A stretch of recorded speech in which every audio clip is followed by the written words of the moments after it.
Today you all have gathered here to do the Guru Puja.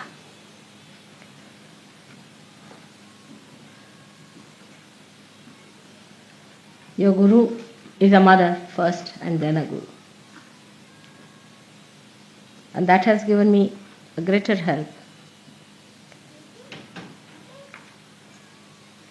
We have had before also many Guru Pujas, mostly in England. And you should wonder why Mother always somehow is doing Guru Puja in London. The time falls in such a way that it is in Guru Puja. I am here. During that time, I have to be in London. So many years we have been doing Guru Puja in England.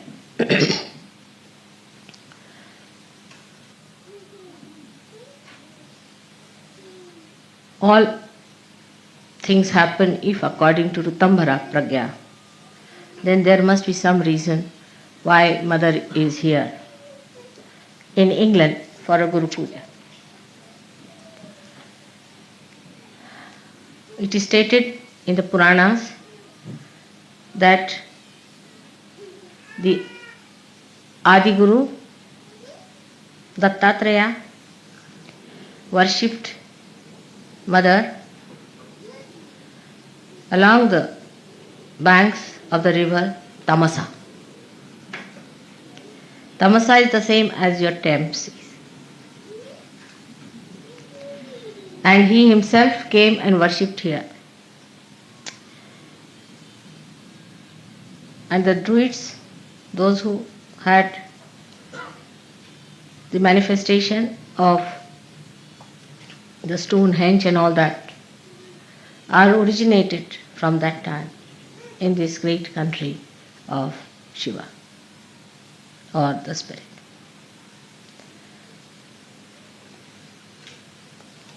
So the Spirit resides here as in the heart of human beings, and the Sahasrara is in the Himalayas where Sadashiva exists at the Kailasha.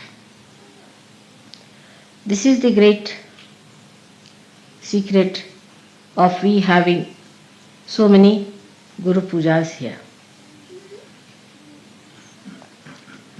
To culminate it today into the special type of Guru Puja in the year of the 60th birthday of your mother has a special, very, very special significance, because it's the Guru Sashti. It's the 60 years of your Guru has been celebrated today, and that's how it's a very big occasion that you all have gathered under the influence of again Rutambhara Pragya.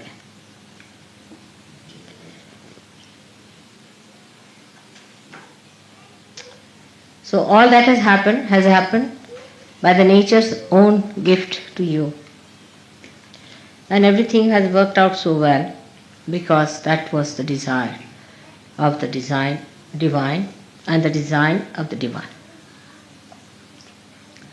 So the river Thames, which we call her as Thames, you see English have a method of making everything English.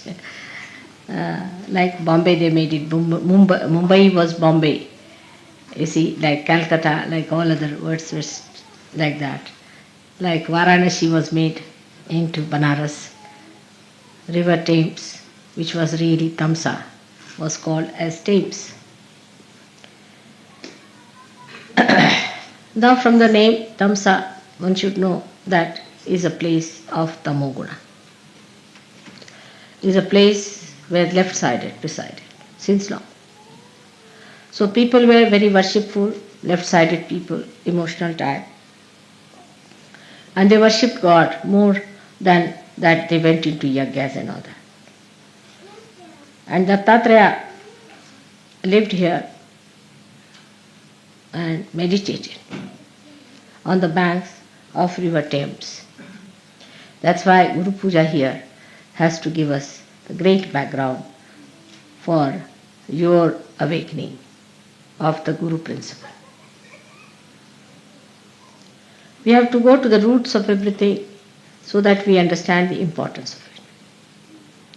Unless until you know the roots and the traditions behind, you cannot understand the depth, the gravity, the intensity of any puja. Today we have gathered here to do the Guru Puja. Again, the reason is we have got a Guru principle within ourselves, as I told you last time, and also I have given elaborately the 10 commandments as expressed within us, which are describing the different types of essences within us.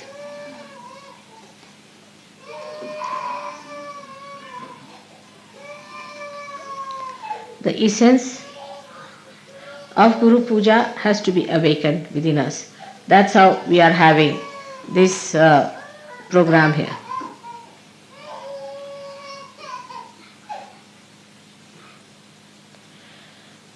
Now, it is important that we have to establish the dharma within us. Without the dharma, you cannot have the ascent. And as I have told you before, that the cleanliness of your being depends on how much dharma you follow religiously. At the time of Moses, it was worked out, and all the rules and regulations were created for realized souls. But as I read in one of the books, it was very good, because if I had said this, people would not have believed, that it had to be changed. I think during the speech the children should not be here. It's better to take them out. After the speech you can bring them along. Those who make noises. Those who are quiet is all right, but those who are making noises, better to be out. If they are going to make noises, better to be out or near the door, so that if they make noises, you can get out. So there is no disturbance. During the puja is all right. You could be at the gate, door, or some place from where you can go. So the laws and regulations that were given to human beings were actually for the realized souls who would understand. But when Moses must have discovered the way human beings are, he must have changed them to very strict rules, because with human beings as they are, one has to be extremely strict. They can't understand anything but fear. If you have a stick in your hand, you can put them right. Without that stick, human beings won't listen. They are only alright if there's a fear. Now if you see today, the condition of all the nations, those who are having leaders or prime ministers or presidents, they are all people extremely strict, very dominating, and very dry. And normally people like such people. Even Hitler succeeded because of that nature. So the character of a guru so far has been of a very strict nature for people who are not realized. Normally a good guru, Sadguru, he doesn't like to talk to people much. They throw stones, or they don't like to talk to people who are not realized. But if they are realized, then these gurus change their attitude towards the people who want to see them. There's a tremendous difference between a person who is realized and non-realized in the protocol of God. A man may be the king or anything, he'll be asked to sit outside. It has nothing to do with what position you enjoy. As long as he is a realized soul and not possessed, he is given the highest position. But if you are possessed, then also the Guru will tell him that you get out from here, first get rid of your position and then come. And all these strict rules were there, that such and such person must be killed, such and such person must be given a punishment of cutting the hands, cutting the feet, even absolutely destroying the eyes. This was done because they were not realized souls. It was a great realization of Moses, I think, that he took to the another kind of law which is known as Shariat now, and that's what the Muslims are following. In a way it's good, I think, because people who are now normal people really deserve such a rule. But it should not be so fanatical that you cannot discriminate between a realized soul and non-realized soul. Now, the Guru within you will be awakened if you are strict with yourself. That's one point, is very important. Unless and until you are strict with yourself, the Guru will not be awakened with you. People who are lazy lumps, who cannot sacrifice anything, who are very fond of comfort, can never be Gurus. Take it. They can be good administrators, they can be anything, but never a Guru. A Guru should be willing to live the way he has to live. He should be able to sleep on stones. He should be able to sleep under any circumstances. Not that the disciple should force on him, but it should be his own nature that he can adjust himself. Comfort cannot crawl on a Guru. Now those who want your Guru principle to be awakened must know that you should not ask for comfort. Even for a thing like that, yesterday you saw the dancing. One has to do real tapasya. Intensive tapasya you have to do. You cannot learn even a thing like dancing without going into a penance about it. So a Guru has to go through a penance, is important. Sahajogi need not go, but a Guru Sahajogi has to do it. We have to have penances. And the penance can be any kind of desire you have. Say, supposing you are very fond of food. Just don't eat the food that you want to eat. If you are very fond of sweet food, then eat something very bitter, raised to power 108. And if you are fond of some sort of a very, as Indians are sometimes, very spicy food, then eat so bland a food without salt. Teach your tongue to behave itself. It doesn't behove a Guru to put his attention to food. I have seen some of the Sahajogis, they are all right when the food is there, quite concentrated. But when it comes to the program, they have no concentration. This is a sad thing. Such people cannot be Gurus. They can be cooks,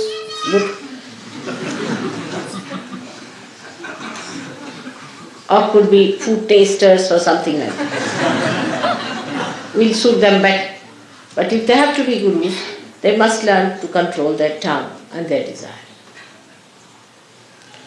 I mean, fasting is a good thing for such people. Fasting is very good. All the time they are worried, what are we going to have for lunch? What are we going to have for dinner? Such people cannot have their Guru principle awakened, neither they can be Gurus. So please be careful. The Guru must have control over the tongue. He must know when to get angry and when to be gentle. He must know what to say when, how much to say. That's why many Gurus have been more effective by not speaking. Silence is the best way you can help others. But when it comes to explaining Sahaja Yoga, you should speak. But I have seen with some people, they are very eloquent when it comes to nonsensical things. But when it comes to Sahaja Yoga, they don't know anything about Sahaja Yoga. So you have to be the master of Sahaja Yoga if you have to be a guru. Not only in talking, but in your behavior, in everything. And the karamat is the, I don't know if you use charismatic word, charismatic they call it, or you say the one how to do it, how to raise the kundalini, how to put it at the sahasrara, how to break the sahasrara, all these things you must know how to spend your knowledge is Bini Yoga in Sanskrit. Guru principle is awakened in a person when he himself has achieved something. Imagine a half-baked guru going along talking is a guru. He'll end up as a disciple ultimately. So you have to be master of your own. But when the guru principle comes in, you have to give it to others. It's a question of giving it to others. So you have to be at a higher level to give to others. Have to be at a very high level. If you are attached to money, if you are attached to food, if you are attached to mundane things of life, you cannot give. Now the higher state than that can be achieved, which is natural in me, but can be achieved, is that you don't have to have any dependence like that any rules and regulations. Like saying that I will have no worry about food, I should fast, this, that. It all ends up when you eat but don't eat. That state one should have. That you are eating the food, and if you ask, did you have your lunch? I don't know. Will you have your lunch? I don't know. Absolutely indifferent to the problems of the body. Where did you sleep? I don't know. What did you eat? What will you have? I don't know. This kind of a state is called the Atita state, where you go beyond. And whatever you do, you are doing it because it is to be done without paying any attention to it. It's automatic. Nothing is important. But this is, before becoming Atita, you have to tell yourself, nothing is important. You see, is a avirbhava, as they call it, is a kind of a drama you have to put in. Oh, nothing is important, this carpet is not important, I should try to sleep on the cement. First you have to do that. But after some time, it happens that you don't remember whether you slept on the cement or on a cot. Where did I sleep? I don't know. That is the Atita state. And that state is to be achieved now by many Sahaja Yogis. In a state where you go beyond. Say there is somebody who is before you and you have to get angry. Alright, you give me left, right, nicely, and then you are smiling next moment. Did you get angry with that person? I don't know. Did that? Like Buddha once said something in one village, and there was a horrible fellow who got up and said lots of things to him. And when he went to the next village, the fellow felt that, oh, I should not have done that, left Vishuddhi perhaps. So went down and said, I'm sorry sir, I've said so, and I should not have said it. I didn't know you are the enlightened one, so it happened, so you forgive me. He said, when? When did you say it? He said, in the last village. Oh, everything in the last village I've left there alone. I don't know. That is the Atita state you have to get. So, even not to feel is not important. These identifications, when they drop out completely, then you are doing things in a karma state, where like sun is shining, it doesn't know it is shining. When the vibrations are flowing, you don't know it is flowing. Already it has started working in you. You are surprised, you raise the hands and the Kundalini is rising. You don't know you are raising the Kundalini actually. How do you raise it? You don't know. That's it. That state has already started, Atita, in you. But get it established in every walk of life, everything that you go beyond. And if you can manage that, that's the highest that you have to reach.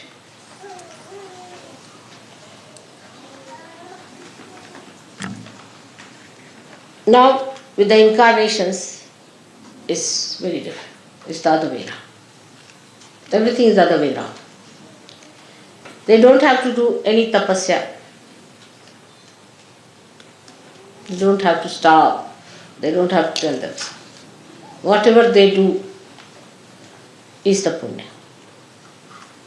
They don't have to collect punyas either. If they kill somebody, it is dharma. If they hit somebody, it is the dharma. Nothing they do wrong. They are absolutely immaculate. If they deceive someone, they cheat someone, it's perfectly alright. Because for a higher goal, you have to give up this smaller goals. It's justified in our day-to-day life, you'll see, that when you are defending your country, there's an enemy on you. If you have to defend your country, you can slay him. You can cheat him. Diplomatically, you can befool him. It's allowed. Why? Because for a higher goal, you have to give up the smaller goal. But for an incarnation, it is always the higher goal. He's not bothered about smaller goals at all. He doesn't have to wait, think, rationalize, or to train himself or do some drama or anything. It's all done. Even the movement, every movement of an incarnation has a ripple in it, which is for the good. There's nothing, not even a moment is such which is not for the good of the world. So the incarnation is a very different thing that is not to be achieved, that has to be. Now for example, the incarnation is the bhokta, is the enjoyer. He is the enjoyer of everything. Many people say have created, now we have a carpet here from Turkey. These carpets were created by Turkish peoples some time back for an incarnation to see. So the Rutambara Pragya will bring it round in such a way that at least I see it. Or I have it. So that their souls will be blessed. So that they feel nice. Like Michelangelo has made that not for popes, I can tell you. And not for all the rubbish people who go there. Neither Blake did all that work for the useless people who want to go and see nude artists. It was all done for the incarnation to see. That's the way they are blessed the most. Because they are beyond. Nothing touches them. Nothing is important. But it is not rational or anything that they have trained themselves. But it is automatically like.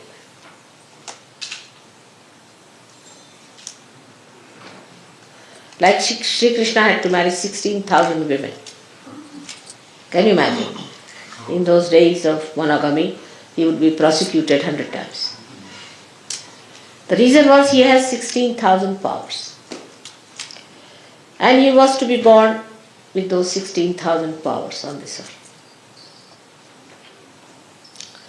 And 5 elements became his queens. He had to do some justification to have them around. And as I have now Sahajogis whom I have given realization.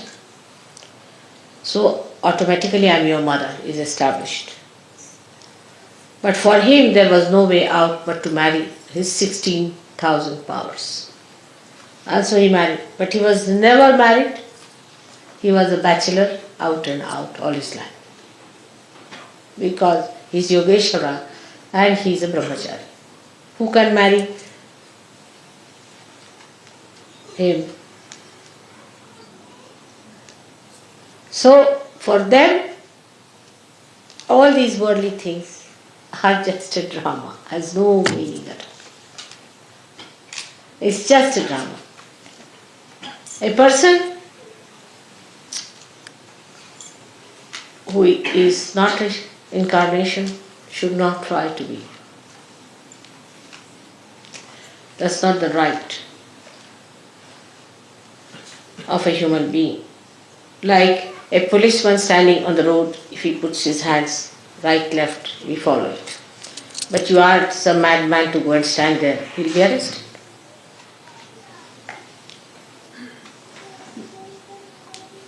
So for normal people, even you are a guru, you shouldn't allow them to touch your feet. Only an incarnation's feet must be touched. And nobody else's feet must be touched. Of course, in Samayachar, like as we have in India the custom to touch the feet of the father, but because the father is a representative of the father in you, that's what the mother. But that's symbolic. But in reality, you are not to surrender yourself to anybody else but to an incarnation. Also, if there's a teacher in your any art or in any way, your master, you must touch his feet. Even to take his name, you have to pull your ears. But nobody who is a human being should touch your feet, especially the Sahajogis should not. Nobody should ask anyone to touch your feet. As an elder you may. That's a different point, but not as a guru. It's a very dangerous thing. Once you start it, you know what it happens with so many. They are just gone out of such. So to develop the guru principle within you, first of all, you must develop yourself fully. Now, how to develop yourself for guru principle, one must see. We have got the 10 principles within you, as I told you before. And we should develop these all 10 principles in such a way that we stand out from others. Yesterday, as I told you, that when we do Dhyan, Dharana and Samadhi and achieve the blessings of the Rutambhara Pragya, then put that whole thing onto different areas as called as Desh or Bhumi. How you spend them is the point. It's through mantras. Cleanse it through mantras. Cleanse it through your attention. Every day you must know which chakra to be cleared up. You must know about yourself, where is the problem, how it is to be cleansed, how we have to clear it out. Do not take it for granted. Many people who have got, say, left-sided problem, you will just bring them lemon and chilies and think our mother has done the job. I can only do the job temporarily. But if there's a vacuum, again you will suck in. See, the vacuums within you feel hungry again to have some more. So to take out that vacuum is your job, and for that you have to religiously get after all your defects. That's the most important thing for all of you. And try to put full attention to all these different deshas. It's the nations they are called as. And once you have cleared it, it is enlightened, it is full of light, then you call it Pradesh. Means the Desha has been enlightened. Once that has achieved, then you have reached a point you can become a guru.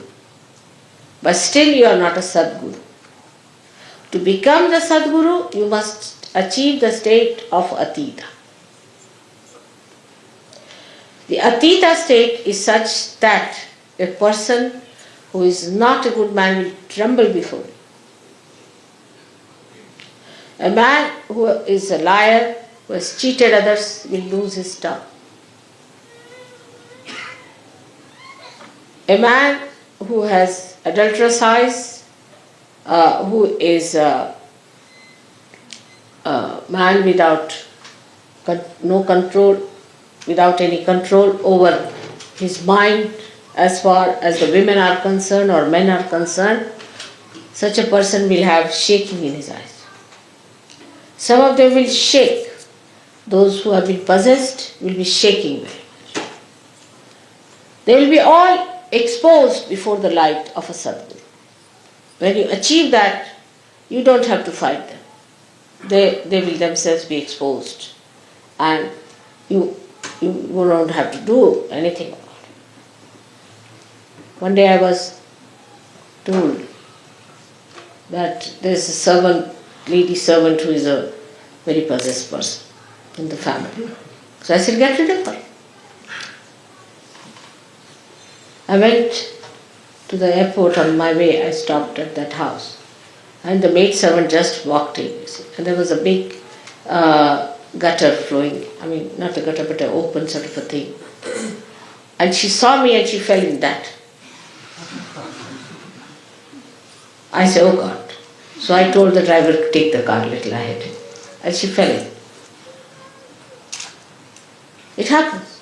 I was traveling by plane one day, and a gentleman in front started just jumping. So as Sir Yogi asked, are you from TM? He said, how do you know? He said, we know. So I sat back. It may be they may all have, a day may come when they might start jumping like that. Or a pilot might start jumping. It's a big problem for me.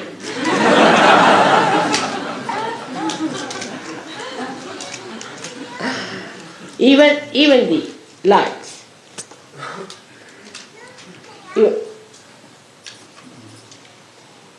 You enter into any church and suddenly you find all the lights going up like that.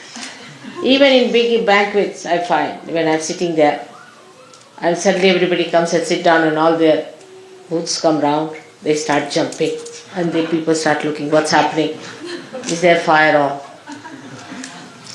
So many things can happen like that. There was a gentleman very much possessed in a war, and we were going to a ship, and there was a little platform on which we had to first jump. And the platform started going like this, like that, and the fellow didn't know what to do with it.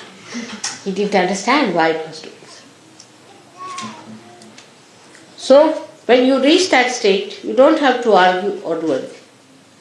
Even if you lift your eye, it happens that the person gets into problems. Or there could be some ego-oriented people, they'll melt down. First you have to do the drama of a guru. Dress up in a way which is simple. You have to behave in a way which is very gentle, because you have to attract them. Come along, come along, come along. That's advertising department. And once it is done, that drama is done, it can be exposed very soon. They'll find you out that you are no good. You are just a dramatist. Once that drama has been done, then very cleverly you can bring out your real self before them. So first you don't show them that you are a real hard taskmaster. Never. First use all your sweet qualities. The more they are difficult, the more I am gentle with them. Then they come inside. Then you put to the mill and you can cure them. First prepare. First of all, sometimes they are so frightened. They are so nervous. They are so upset. Sometimes too much of ego. So be gentle. Gradually they strengthen themselves also in your company. And then, even if you hit them, they are all right. That's how it has to be done, very cleverly. And if you see the way I manage my Gurudam,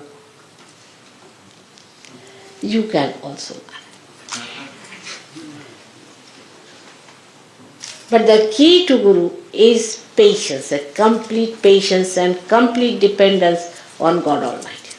That's the key. Complete patience.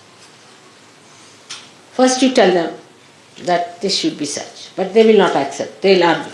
How, why, this, that. Alright, go ahead. Then they'll come back with a black eye. Or they may come back with a punched nose. Then you said, alright, I'll soothe it down. You soothe it down. And then tell them. So is the wisdom, the discretion of Yogeshwara you should have. How to deal with people is very important. Why I say Yogeshwara? Because at the Guru stage, you have to give it on a collective level. Individual level finishes and you jump into collective once you start becoming a Guru.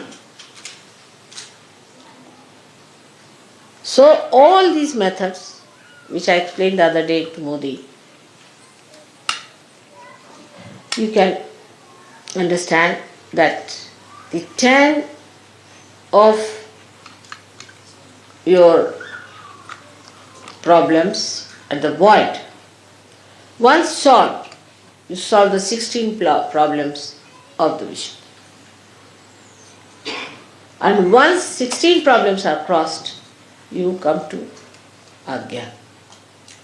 And at the Agya chakra,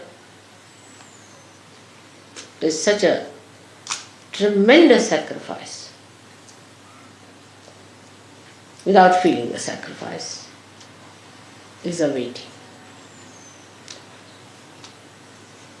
And one has to see what you can sacrifice in that Atita state, because you don't sacrifice anything. Everything is already sacrificed. What is there to sacrifice? And such a state should be achieved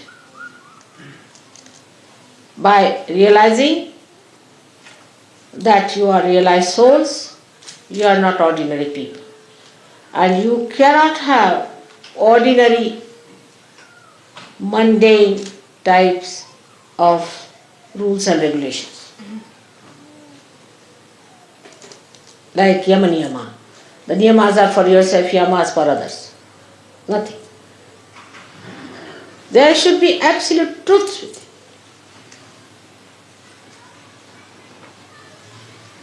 So much so that you should manifest them. And all these truths have powers.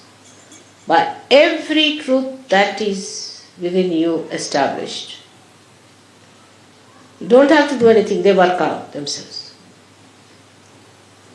So first of all, you must get your chakras all right. On the chakras, you must put your attention. After the samadhi state, you will start opening them out properly. Clear them out. Know what are the chakras that are bad. I've seen people who have very bad few chakras and many good chakras, but they will be only enjoying the good chakras and will not worry about the bad ones. Pay attention to your bad chakras. Cleanse them, cleanse them. Put all your attention to that. Put the attention of the God, of the deity whom you worship.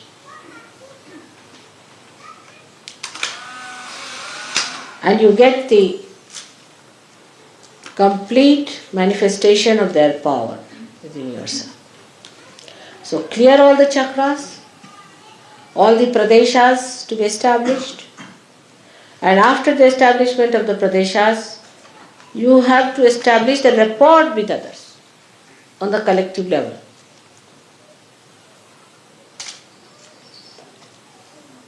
Then a state where you become a complete spirit at Agya chakra. It's the easiest in Sahaja Yoga, and I have told you the reason, because you are such fortunate people. The easiest of easiest is Sahaja Yoga. The essence of Sahaja Yoga, that is the easiest thing to do.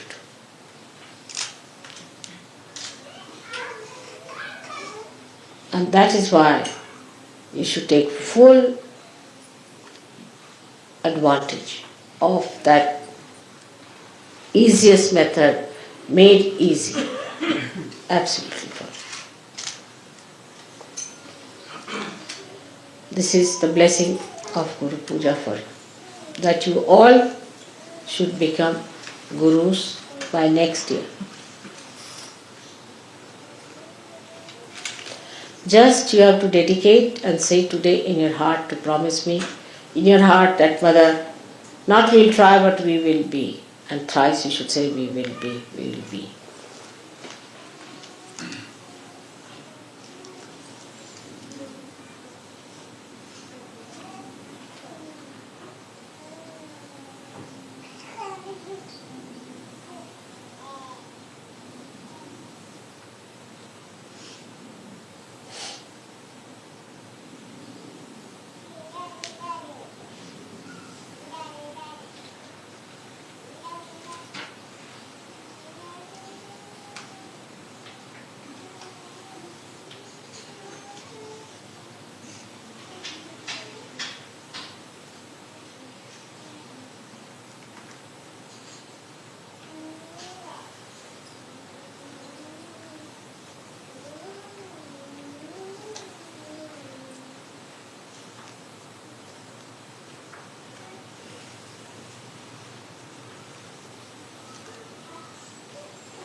Now last of all,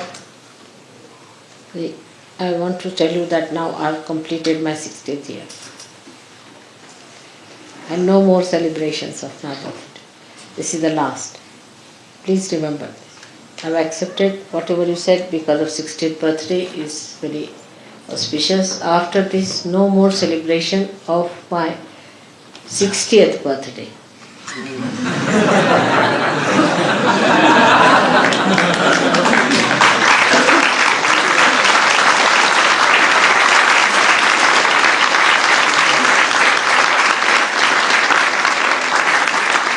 And you have already thought of giving me some present from all Europeans. On the 60th birthday, I have accepted. But no more of this kind of planning should be done anymore for the 60th birthday, which is over now. I'm telling you very frankly, alright? So nobody is going to celebrate my 60th birthday anymore. I hope it's clear to you.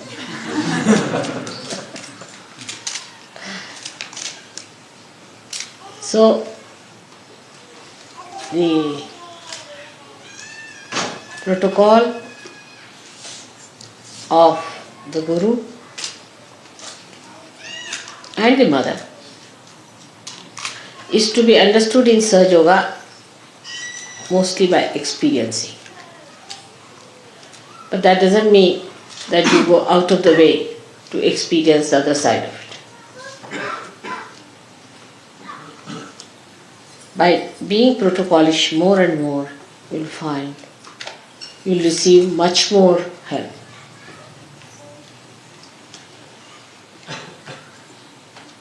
Like Nick, one day I told him, he'll tell you that. There were two ladies who wanted to go to Belgium. I told them they are going tomorrow. And the lady said, no, we are going today. He said, the mother has said that you are going tomorrow, so you'll go tomorrow, whatever it is. They said, no, we are going today. How is it mother has said that we are going tomorrow? I said, but he said it. They wouldn't listen. So we sent them to the airport. And they found they had to go next day.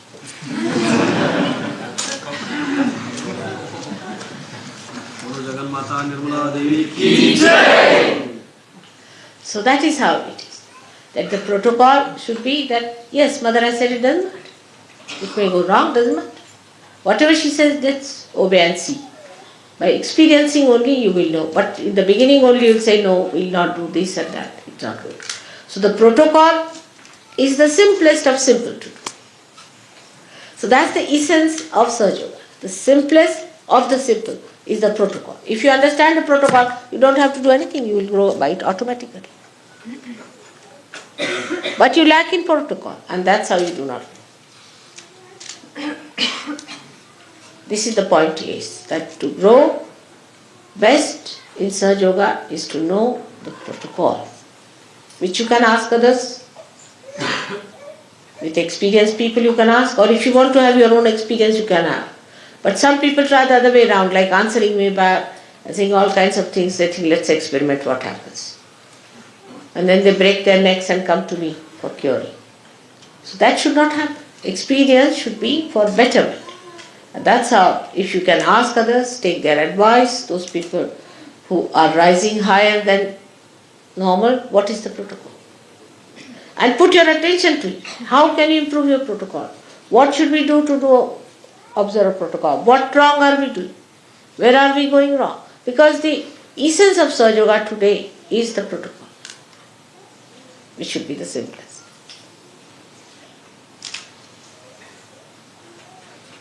Should be the simplest thing to do. And once you know the protocol, that if she has said it, if it is meant, then it's all. But some people are so funny that they start using me as a quotation. Mother has said, everybody must fast. I told somebody that you better fast. So a thin man comes next day fainting. I said, what happened?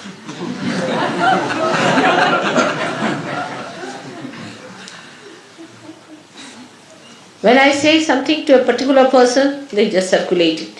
Because they think, why should I fast alone? Everybody must fast.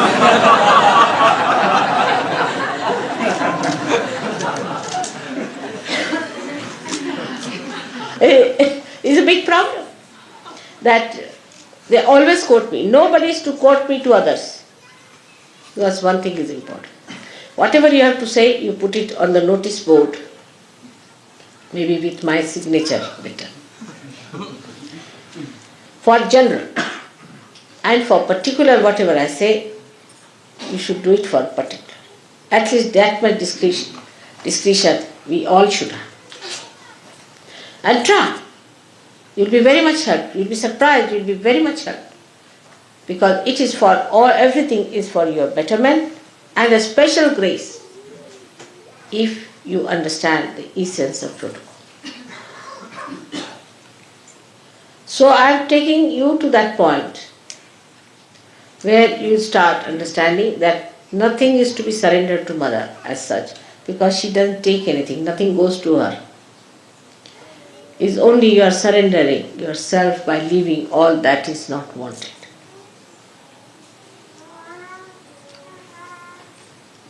It's a very beautifying process which one should take. You all have come up so much and you have to go very much further.